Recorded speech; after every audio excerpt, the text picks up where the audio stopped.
didn't realize that until I was 9 and I started casually drinking and realized, God. At just 13 years old, Drew Barrymore wasn't sent to a movie set, a red carpet, or a photo shoot.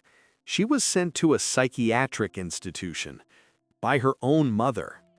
Not because she was violent, not because she had harmed anyone, but because her life, her fame, and her childhood had spun so far out of control that even the woman who once held her hand through every audition no longer knew what to do. For most people, Drew was the adorable girl from E.T., the youngest star to ever host Saturday Night Live, a born performer from Hollywood royalty. But behind the smiles and flashbulbs, there was a girl crumbling under the weight of a broken family. Her father, absent, tormented by addiction. Her mother, both protector and prisoner of her daughter's success. Until one day, she made a decision that would change both their lives forever. Today, we journey into the true story of Drew Barrymore and the devastating fallout of being raised not just in the spotlight, but in the shadow of her parents. Born on February 22, 1975 in Culver City, California, Drew Blythe Barrymore didn't step into fame. She was born into it. Her family name was already etched deep into Hollywood's golden age. She was the great-granddaughter of Maurice Barrymore, granddaughter of screen legend John Barrymore, and daughter of actor John Drew Barrymore. In many ways, her path to stardom felt inevitable, a destiny she never asked for but inherited like a crown passed down through generations. At just 11 months old, Drew made her first appearance in a dog food commercial. By age 6, she stunned the world as Gertie in Steven Spielberg's E.T. the Extraterrestrial. That innocent, wide-eyed performance captured hearts globally. But it also launched her into a world no child should navigate alone. Drew quickly became the industry's darling. Magazine covers, interviews, flashing lights. But behind the scenes, her reality was unraveling. By age 9, she was sipping champagne at parties. At 10, she tried marijuana. At 12, cocaine. While other children learned multiplication, Drew was learning how to walk red carpets and hide pain behind a camera-ready smile. The industry praised her charm, but few looked closer.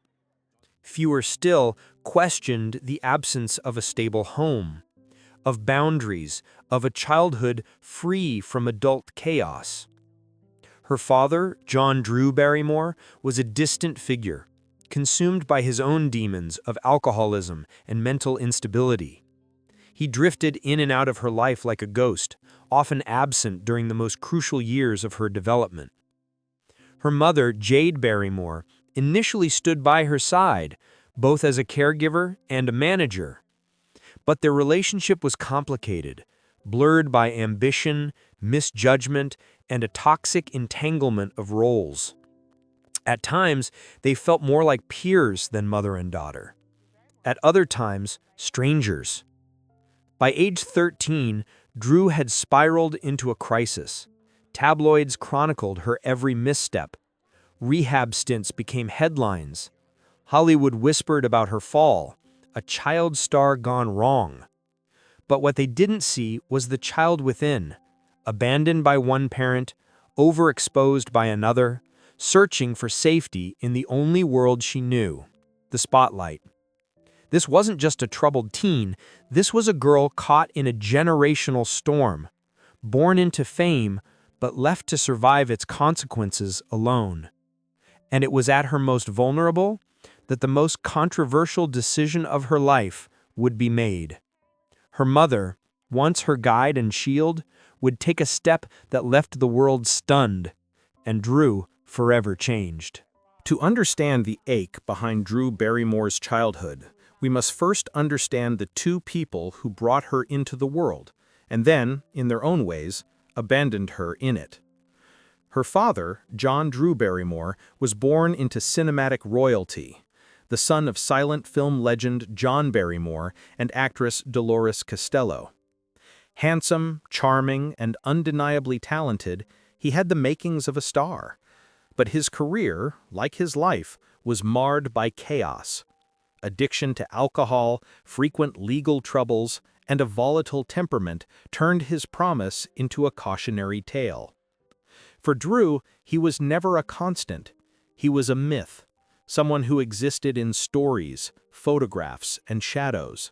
Her memories of him weren't built from bedtime stories or family dinners, but from fleeting moments and long silences. He was never really there, she once said, not in the way a child needs a father to be. There were no birthday hugs, no fatherly lectures, just an absence that grew louder as she grew older. Her mother, Jade Barrymore, born Ildiko Mako in a refugee camp in Germany to Hungarian parents, was a different story. She had known struggle before arriving in America, and perhaps that hunger for security, for identity, made her cling tightly to her daughter's rising stardom. She wasn't just Drew's mother, she was her manager, her handler, her +1 at parties where no child belonged. Jade brought Drew into the industry, standing beside her at auditions, pushing her career forward with determination, or, some would say, desperation. She was present, yes, but not always in the right way. Drew would later describe their relationship as blurred. There were moments of affection, of shared joy, but also moments when the roles reversed. The child became the adult, and the mother became lost in the glitter she helped create. Drew, barely out of elementary school, was being taken to Studio 54, the infamous nightclub where she drank, smoked, and danced among adults 2 or 3 times her age. Jade insisted she was giving Drew freedom. But it wasn't freedom, it was abandonment, wrapped in the disguise of opportunity. At home, there were no boundaries, no curfews, no childhood. Drew's apartment in West Hollywood was less a home than a crash pad between press tours and film sets. Jade, often caught between maternal pride and professional ambition, didn't see or didn't want to see the spiral beginning to form. And yet, there were tender moments. Drew once recalled lying next to her mother late at night, listening to records, giggling like friends. But even in those moments, there was a tension, an invisible pressure to keep up the performance, to be the girl America adored. The father was a phantom, the mother an unstable anchor. Drew had no village. She had cameras, contracts, and chaos. Then at 13, the breaking point came. After multiple relapses, outbursts, and a growing sense of danger, Jade made the decision. She would check Drew into a psychiatric facility for troubled teens, a place where the girl who had once shared a scene with E.T. would now share a room with addicts, runaways, and deeply traumatized youth. Drew didn't resist, not at first. She thought it would be for a few days, a time out. But it wasn't. She stayed for 18 months. A year and a half behind locked doors. Therapy, structure, silence. And the woman who brought her there would leave her there. That moment, that decision, would shatter their relationship for years. And yet, strangely, it would also plant the first fragile seed of healing. Because in that place of confinement, Drew Barrymore would begin to understand the shape of her wounds and the origins of her strength. It was a quiet November day in 2004 when the phone call came. John Drew Barrymore, the man whose name carried generations of cinematic prestige, the man who had once been the brightest hope of his famous lineage, and the man who had barely been a father, was gone. He died on November 29, 2004, at the age of 72 in Los Angeles. The official cause was not publicly disclosed in detail, but it was no secret to those close to him. Years of alcoholism, drug abuse, and erratic behavior had gradually eroded his body and mind. His final years were marked by isolation, physical deterioration, and a slow retreat from the world he once dazzled. For Drew, the news landed like a sigh, not a scream. It wasn't unexpected, it wasn't even unfamiliar. The loss had begun years earlier, not with his death, but with his absence. And yet, it still hurt. She hadn't grown up with him. In fact, she had spent most of her life trying to survive without him. But he was still her father, a figure etched in mystery, in longing, in what-ifs. Drew had, against all odds, tried to reconnect with him in his final months. She had paid for his medical care, visited him as his condition declined, and sat quietly by his side in moments of lucidity. There were no grand conversations, no redemptive apologies, just silence and the flickering recognition in the eyes of a man whose mind had traveled too far to come back. She later said, "He was a mad poet, a troubled artist. I didn't know him as a dad, but I tried to know him as a man." Her words didn't carry bitterness, just fatigue and perhaps a strange compassion. The final image of him was haunting. Emaciated, unshaven, lying in a hospital bed, his once vibrant eyes, dulled by years of excess, barely opened. He didn't speak much. He barely moved. But Drew was there. And when the machines slowed and the silence filled the room, she simply stood beside him, watching the life of a man who had shaped her, not by presence, but by absence, finally come to an end. There were no newspaper tributes, no Hollywood memorials. The Barrymore name still carried weight, but John Drew Barrymore had long since been a forgotten relic of a troubled past. Even in death, he slipped away quietly. But for Drew, it marked a closing chapter. The man who haunted her childhood, whose legacy she inherited, and whose love she never truly received, was now just a memory. A complicated, tangled memory. And with his passing, she began to feel something she hadn't before. The freedom to define herself without the shadows of his ghost. In that moment, Drew Barrymore wasn't the daughter of a famous actor. She was just a woman, grieving, forgiving, and moving forward. And the story of her mother was far from over. There was no red carpet, no camera flashes, no sea of reporters outside the chapel. John Drew Barrymore's funeral, held in early December 2004, passed almost unnoticed by the public. Fitting, perhaps, for a man who had long since stepped out of the limelight and into the margins. But for Drew, it was anything but ordinary. It was a reckoning. The service took place at a small private facility in Los Angeles. No Hollywood grandeur, just silence, simplicity, and a handful of people, distant relatives, a few old friends, some members of the extended Barrymore clan. There are no A-list celebrities, no eulogies read aloud on national television, and yet, Drew was there. She didn't arrive in designer black or with a team of handlers. She came alone, quiet, composed. But beneath that calm was a swirl of emotion too layered to name. For most of her life, she had longed for a moment like this. Not the funeral, but the closeness. A chance to say something, anything, to the man who had been more myth than father. And now she stood before a closed casket, trying to speak to someone who had already left her long ago. The room smelled of lilies and wood polish. A framed photograph sat beside the casket, one of John in his younger days, impossibly handsome, with eyes full of wild charm. Beneath it, a simple placard, John Drew Barrymore, 1932 to 2004.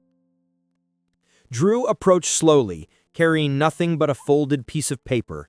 Not a speech, not a script, just a note. She knelt beside the casket, placed the note gently on top, and rested her hand there for a moment. Her fingers trembled. Her lips moved, but the words were barely audible. Later, a friend would say she whispered, "I forgive you." Another said she simply said, "Goodbye." No one knows for sure, and maybe that's how Drew wanted it. A final moment between father and daughter, untouched by cameras or commentary. She stayed for only part of the ceremony, long enough to pay her respects, long enough to be seen by no one and feel everything. There were no tears, at least not in public. Drew had cried for her father years before, cried for his absence, his distance, his silence. This moment wasn't for mourning. It was for release. As the service ended and people began to file out quietly, Drew lingered near the back. She didn't speak to many, just nodded, thanked those who came, and slipped away before anyone could ask too much. The next day there were a few lines in the entertainment columns. Drew Barrymore's father passes at 72. No scandal, no drama. Just an end. But for Drew, it was a new beginning. She had buried more than a parent that day. She had buried years of waiting, wondering, aching. And as she stepped outside into the cold December air, there was something different in her walk, maybe lighter or simply freer. She had said goodbye to a man she barely knew, to a wound she had carried all her life. After her father's death, Drew Barrymore didn't retreat into silence. She didn't issue public statements or give tearful interviews. Instead, she did something far more revealing. She kept going, but not in denial, in transformation. The scars left by both her parents had never truly faded. Her father's absence, her mother's overreach, the years spent in institutions, the lost childhood, they weren't just chapters of her story. They were the ink. And for Drew, the only way to survive was to keep writing, on her own terms. In the years following the funeral, she made one of the hardest decisions of her life. She legally emancipated herself from her mother. The bond between them, once a lifeline, had become a chain. Drew needed space to breathe, to rebuild herself not as a child of chaos, but as a woman of her own making. She dove into her career, not as the troubled teen Hollywood once whispered about, but as a producer, director, and creative force. She founded Flower Films, a production company that gave birth to hits like Never Been Kissed, Charlie's Angels, and Donnie Darko. Projects that weren't just commercially successful, they were personal, joyful, liberating. But her greatest performance was off-screen. She became a mother. With the birth of her daughters, Drew found a love she had always craved but never received in full. She spoke often about wanting to break the cycle, to give her children the stability, presence, and softness that had been missing in her own upbringing. She didn't paint her past as tragedy. She didn't villainize her parents. Instead, she turned their failures into lessons. Their absence became a compass for how she would show up fully, intentionally, for her daughters. And through it all, Drew did something extraordinary. She forgave, not with grand gestures or dramatic confrontations, but with grace. She began speaking publicly about her father, not with bitterness, but with empathy, about her mother, not with blame, but with acceptance. She once said, "I think she did her best, and now I get to do mine." The pain hadn't vanished, but it had changed shape. It became strength, perspective, purpose. And in that evolution, Drew Barrymore didn't just survive her past, she rewrote it. Not every story of childhood pain ends in tragedy. Some, like Drew Barrymore's, end in resilience.